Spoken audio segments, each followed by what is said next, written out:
Assalomu alaykum, aziz qarindishim. Avlodlar yep-yangi notalardir. Ularni chechaklaydi. Chechaklarning qandaq meva berishi üstimizdagi buyuk mas'uliyatdir. Suyimli payg'ambarimizni chin dilidan taniydigan, dinimiz islomni o'z ona tili bilan o'rganib, o'z xalqiga shirin mevalarni sunalaydigan avlodlar atimizning taxirsiz umididir.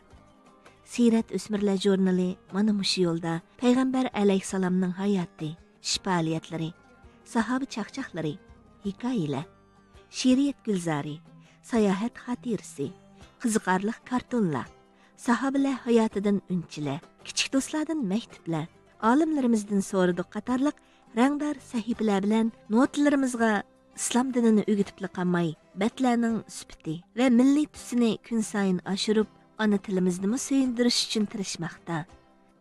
Fasllik Sirat o'smirlar jurnali 2017 yilning 5-ida nashr qilinishga boshlagan bo'lib, har 3 oyda bir qitim siz bilan yuz ko'rishidi. Sirat o'smirlar jurnalining davomli nashr qilinishi va taraqqiyoti chet ellarda o'z kimligimizni saqlash uchun tirishayotgan har bir aylarning qo'llashidan ayrilanmaydi.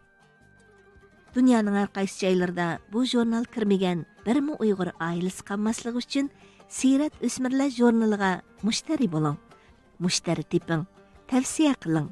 Tama ko'l to'lur, kelgusimiz gul bo'lur. Tirishchanlik bizdan, muvaffaqiyat Allohdandir. Kamoliy ehtirom bilan Sirat o'smirlar jurnali.